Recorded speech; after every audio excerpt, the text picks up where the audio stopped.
Stand on the walls of York in northern England today, and you're standing where Roman soldiers kept watch nearly 2,000 years ago. Walk through the shambles, and you're following streets first laid down by Vikings. Touch the stones of the Minster, and you're touching a building that took 2.5 centuries to complete. This is a city that has refused to die. Emperors have died within these walls. Kings have ruled England from here. Armies have besieged it. Plague has ravaged it. Bombs have fallen on it. And through everything, York has endured.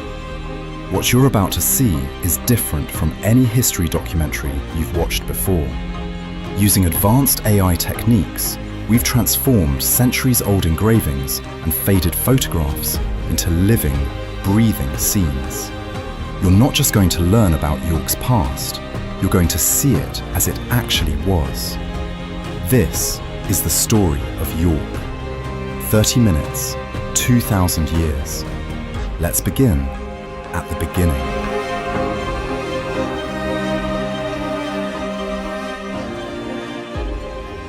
It's 71 AD. The Roman 9th Legion pushes deep into hostile territory, chasing British tribes who refuse to submit to Roman rule. They reach a strategic point where two rivers meet, the Ouse and the Foss, and there they stop. Not to rest, but to stay. They build a fortress. Timber walls first, then stone. They call it Eboracum. The 9th Legion makes York their home. 5,000 men, battle-hardened veterans who fought across the empire. They're building bathhouses and barracks, temples and administrative buildings. This isn't a temporary camp. This is the beginning of a city. But then something happens that still puzzles historians today. Sometime in the early 120s, the 9th Legion vanishes. 5,000 soldiers, their standards, their records, all gone from history. Where they went, we may never know. The 6th Legion arrives to replace them, and they remain in York for the next 3 centuries. Eboracum isn't just a frontier fort anymore. It's becoming something far more important. In 211 AD, Emperor Septimius Severus arrives in York after campaigning against the Scots.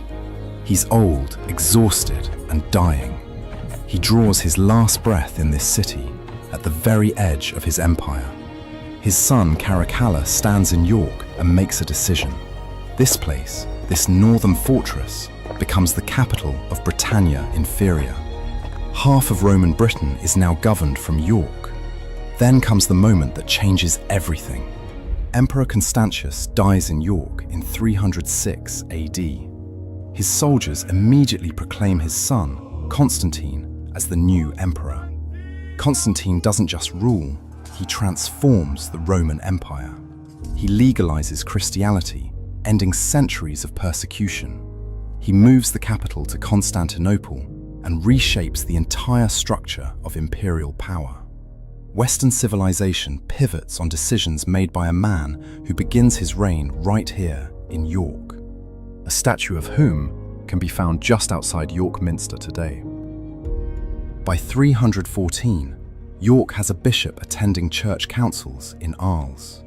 Christianity isn't just tolerated, it's becoming the establishment.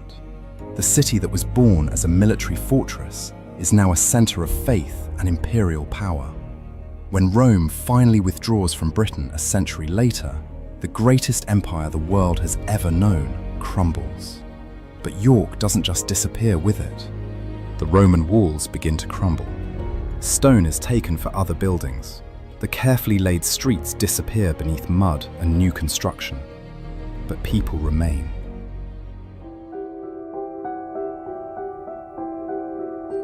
The Anglo-Saxons don't conquer an abandoned city, they inherit one, transform it, and make it their own. Eboracum becomes Eoforwic. For 2 centuries, York adapts to the post-Roman world. Then, on Easter Day in 627, King Edwin of Northumbria, a pagan warrior who spent his life fighting for power, walks into a small wooden church in York and allows himself to be baptized.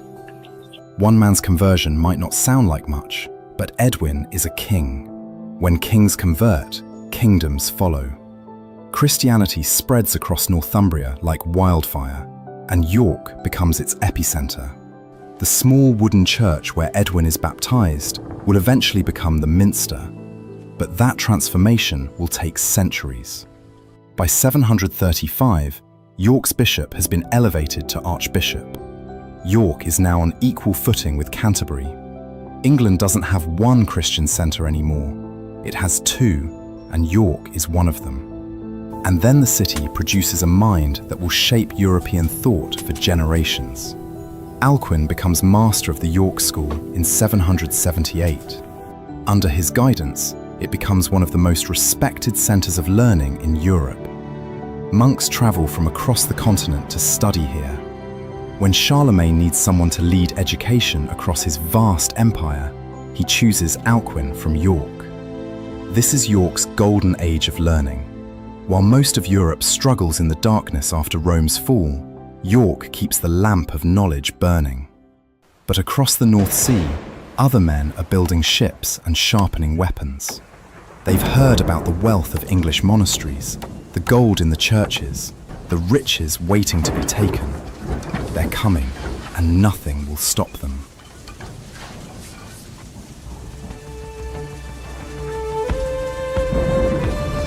November 866.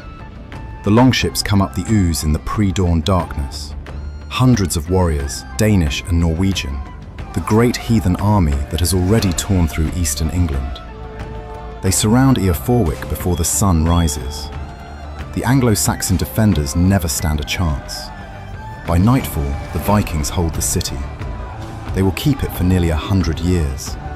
They rename it Jorvik, and they don't just occupy it, they rebuild it. This isn't a raid, this is colonization. Viking families settle here, craftsmen set up workshops, merchants establish trade routes connecting York to Dublin, to Scandinavia, to the wider Norse world.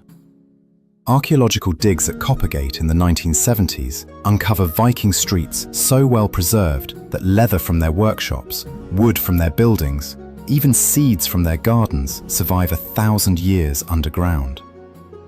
Jorvik becomes one of the most important cities in the Viking world. At its height, it may be home to 10,000 people, massive for the time. They mint their own coins here, bearing the names of Viking kings most people have never heard of. The city hums with industry, metalworkers, jewelers, woodcarvers, leatherworkers, all plying their trades in the narrow streets. But Viking rule is unstable, violent. Kings rise and fall. The last one has a name that tells you everything you need to know about Viking culture. Eric Bloodaxe. That's his actual name, earned through brutality. In 954, Eric is killed in battle, and the Viking kingdom of York dies with him. For a brief moment, York is simply English again. The Anglo-Saxons reclaim their city, but that peace lasts exactly 1 century. 1066, the year that changes English history forever. Norwegian Vikings come first, trying to reclaim what their ancestors lost. King Harold Godwinson marches north and meets them at Stamford Bridge, just outside York. He crushes them utterly. The Viking Age is over. Harold celebrates in York. He has saved the city, saved the north. Then riders arrive with desperate news. William of Normandy has landed in the south with an army. Harold has to march back immediately. He covers 200 miles in 4 days, reaches Hastings exhausted, and dies there with an arrow in his eye, or so the legend goes. William wins, and York is about to learn that Norman rule will be the harshest yet.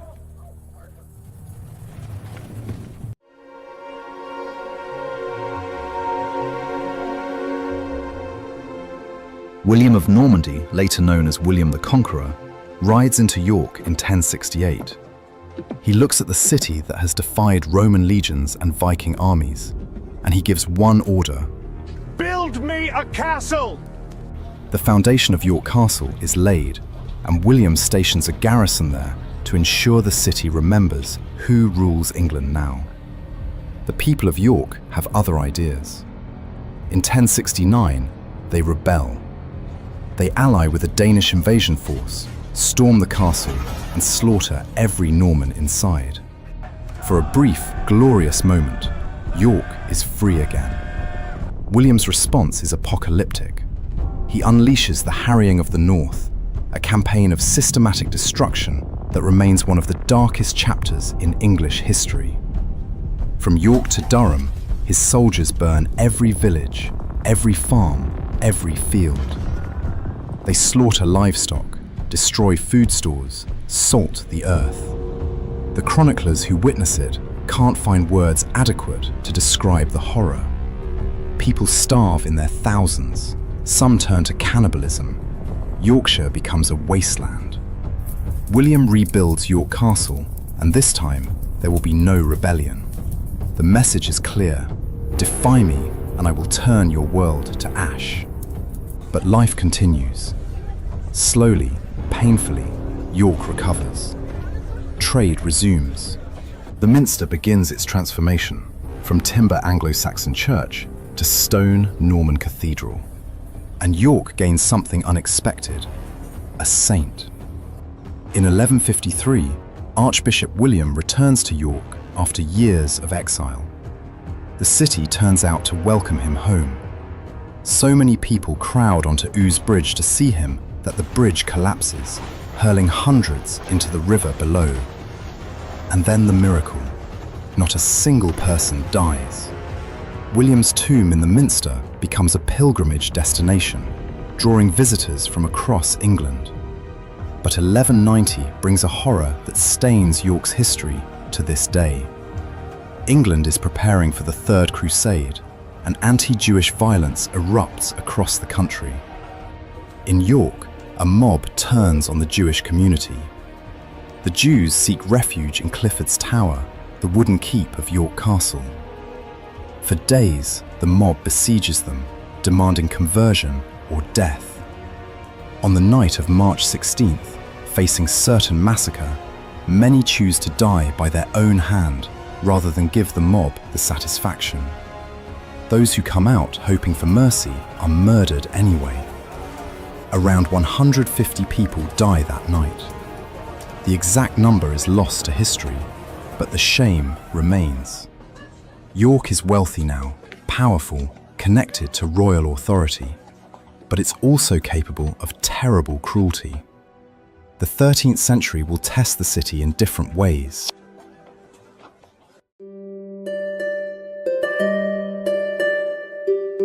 It's the year 1212. King John, probably the worst king England ever has, does something remarkable for York. He grants the city powers of self-governance. York can now run its own affairs, collect its own taxes, administer its own justice. It's essentially an independent city-state within England. This isn't charity, this is business. York has become rich, staggeringly rich, from the wool trade. English wool is the finest in Europe, and York is one of the primary centres for processing and exporting it. With wealth comes power, and York is flexing that power. Then comes 1298, and King Edward I, Longshanks, the Hammer of the Scots, moves the entire English government to York. Not just himself, but everything: the treasury, the exchequer, the law courts, the administrative machinery that runs the kingdom. For 6 years, if you want to do business with the English government, you come to York. Why? Edward is obsessed with conquering Scotland. He needs his government close to the war, and York is the perfect forward base. York isn't just important, it's the temporary capital of England. The Scots notice. In 1319, they raid south and come right to York's walls. In the fighting, they kill the city's mayor. This isn't some distant war, this is battle at the gates. Edward III has happier memories of York. In 1328, he marries Philippa of Hainault in York Minster, in a ceremony that brings the flower of European nobility to the city. York is at the peak of its medieval glory, wealthy from trade, favoured by kings, powerful in its own right. And then comes something much bleaker in 1349. The Black Death arrives in York like a thief in the night. Plague sweeps through the cramped medieval streets, jumping from house to house, person to person. There's no understanding of how disease spreads, no way to stop it. People die in their homes, in the streets, at their workbenches. The death carts can't keep up. Somewhere between a third and half of York's population dies within months. The economic collapse is immediate. Trade stops. Workshops stand empty. Fields go untended. The city recovers, but it takes decades. And the 15th century brings new conflicts, political and religious battles that cut even deeper than plague. Archbishop Richard Scrope stands before his congregation and preaches rebellion. The taxes are too high, the king's rule too corrupt, the people too oppressed. Scrope is one of the most powerful churchmen in England, and he's calling for uprising. King Henry IV responds with ruthless efficiency. He has Scrope arrested, tried, and beheaded. The execution shocks England. Archbishops aren't supposed to be executed, they're supposed to be untouchable. But Henry IV doesn't care about tradition. Scrope's head comes off, and his body is buried in York Minster. Almost immediately, people begin to venerate him as a martyr. The medieval world is ending. The age of absolute royal power is beginning. And York is about to be caught up in the bloodiest family conflict in English history.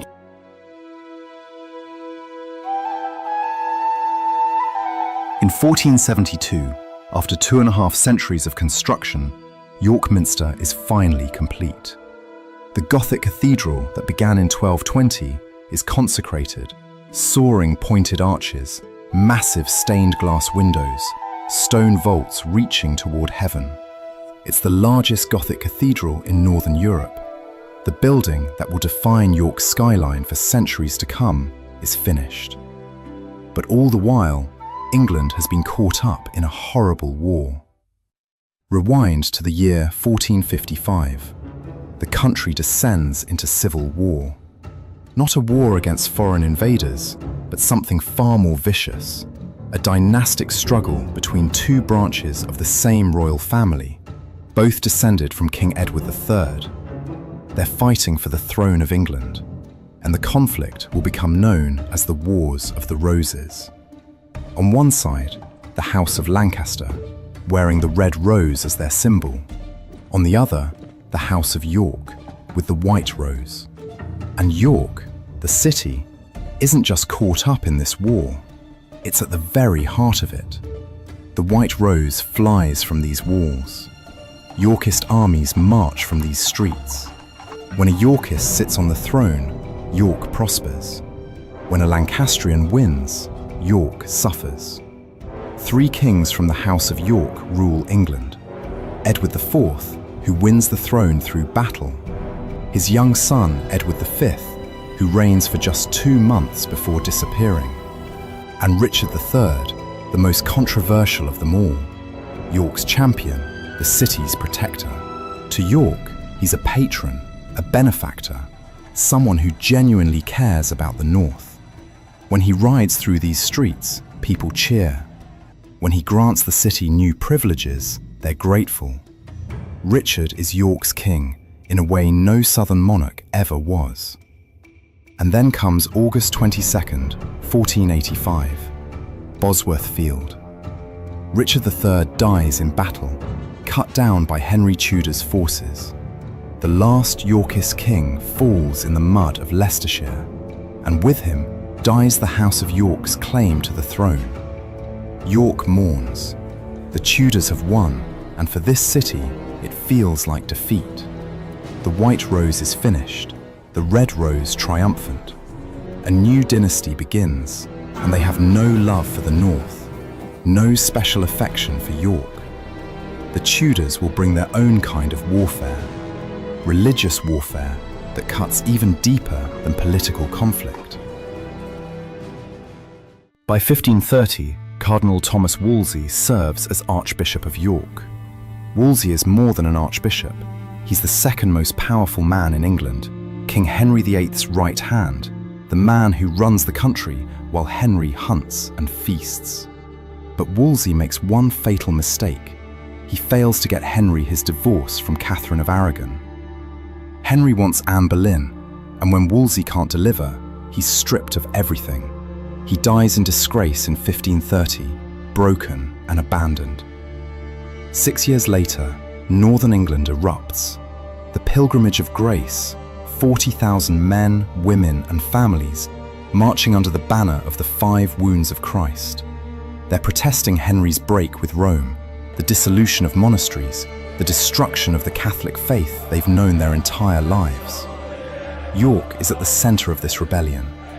Henry crushes it with characteristic ruthlessness. The leaders are executed and the dissolution continues.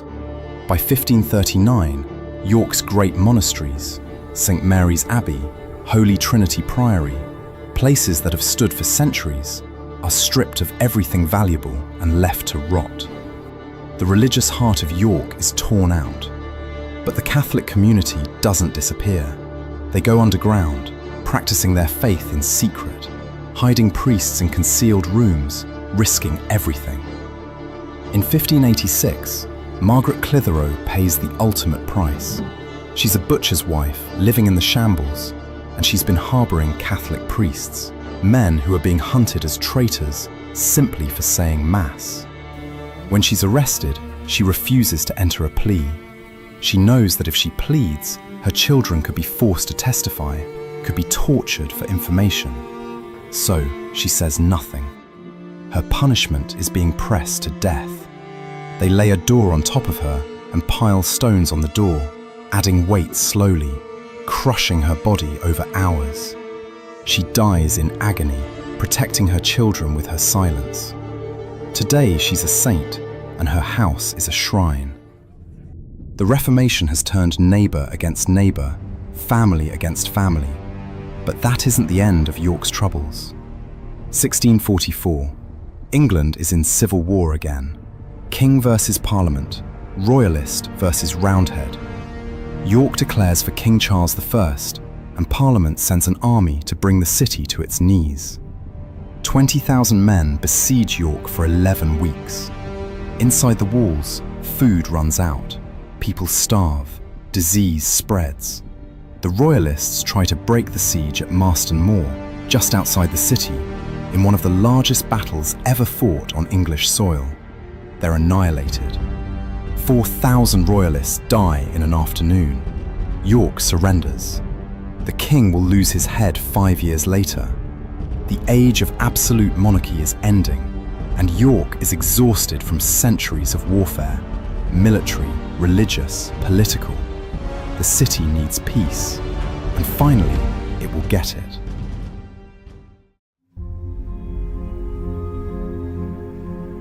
The 18th century is calmer, but York still knows how to draw a crowd. April 7th, 1739. Dick Turpin climbs the ladder to the gallows at Knavesmire, York's execution ground. Turpin is a highwayman, a thief, probably a murderer, but in death, he becomes a legend. The story about him riding from London to York in a single night on his horse Black Bess. Complete fiction, made up by a novelist decades after Turpin dies. But the legend sticks. What actually happens is less romantic. Turpin is a criminal who gets caught, and York hangs him for it. Thousands turn out to watch him die. Executions are public entertainment in Georgian England. Turpin reportedly faces death with courage. But courage doesn't make a man noble. It just makes him brave. 6 years later, York's gallows are busy again. 22 Jacobite rebels are executed here after Bonnie Prince Charlie's failed attempt to restore a Catholic Stuart to the throne. The 1745 rebellion has come close, terrifyingly close, to succeeding. But it fails, and the executions in York send a clear message about the price of rebellion. But the city is changing. The violence and drama of previous centuries are fading into history. York is becoming fashionable, a place where the Georgian gentry come for horse racing, theatre, and social assemblies. The ancient city is discovering a new identity. But before that transformation, the Minster will face fire from within.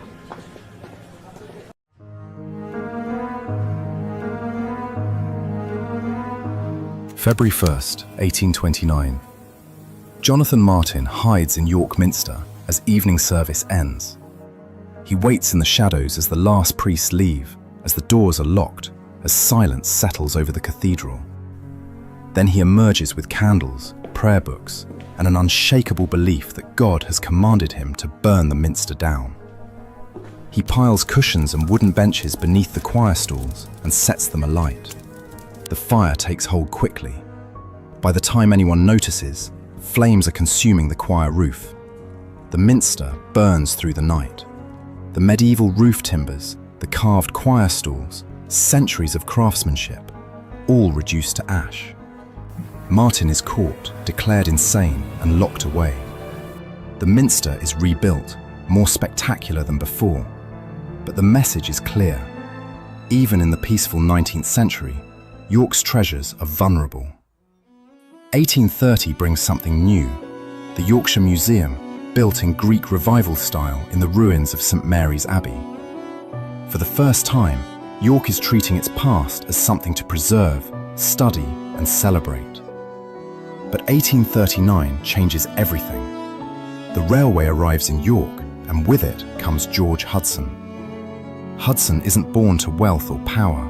He's a draper's son who becomes the railway king. He makes York the hub of his railway empire, and the city explodes with growth. Railway workshops employing thousands, new stations, hotels, warehouses. The population surges.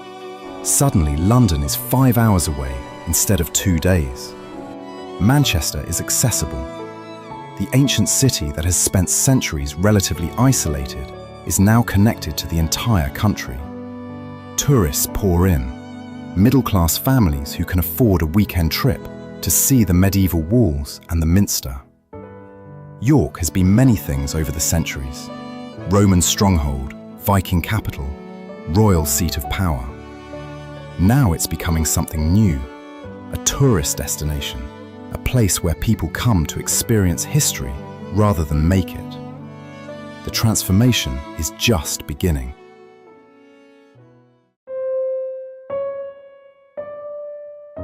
(1938). The York Castle Museum opens its doors, and visitors walk down a recreated Victorian street called Kirkgate.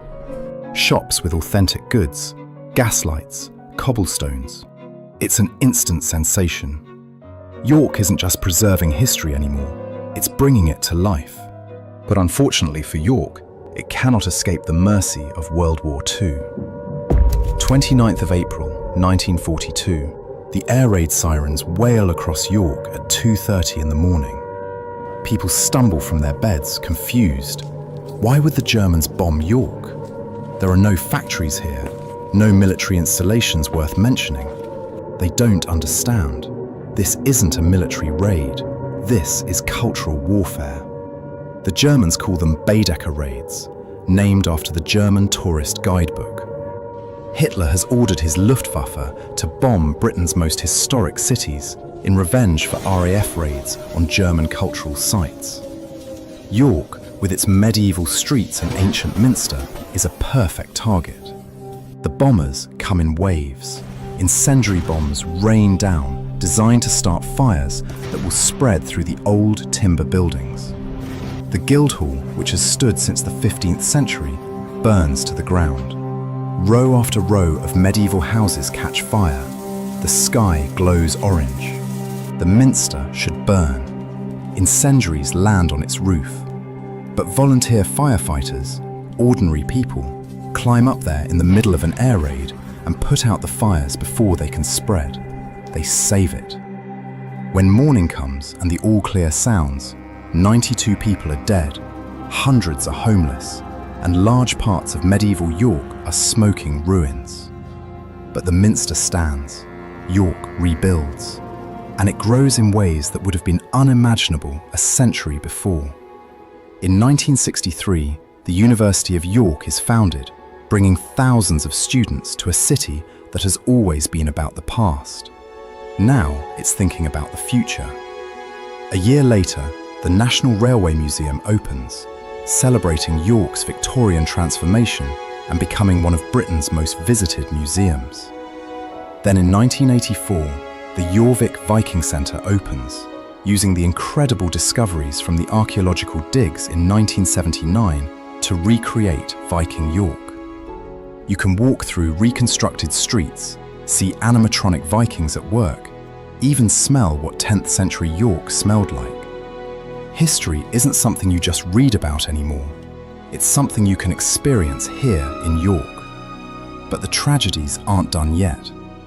Later that year in 1984, another fire breaks out in the Minster. Lightning strikes during a storm, and the south transept roof is engulfed in flames. Some people claim it's divine judgment. The Church of England has just consecrated a bishop whose theology some find controversial. Others just call it bad luck. Either way, the Minster burns again, and York repairs it again, just as it had done after Jonathan Martin's fire 155 years earlier. 2,000 years, 70 generations, one city. This city has witnessed the best and worst of what humans are capable of. Constantine's vision, Viking ingenuity, medieval scholarship, unspeakable violence, unshakable faith, the courage of a butcher's wife, the determination of firefighters saving the Minster while bombs fell around them. If you're from York, this is your heritage. This is what your city has endured and achieved. If you're not from York, you've just learned why this city matters, not just to England, but to the story of Western civilization. Through everything, York has survived, then thrived. History isn't just something that happened, it's something that shaped us. And York has shaped more history than almost any city in Britain. If you enjoyed this journey, please like this video and subscribe for more entire histories. Don't forget to comment below the city you'd love to see next, and it might just be featured in the next video. Thank you for watching, and as always, we'll see you in the past.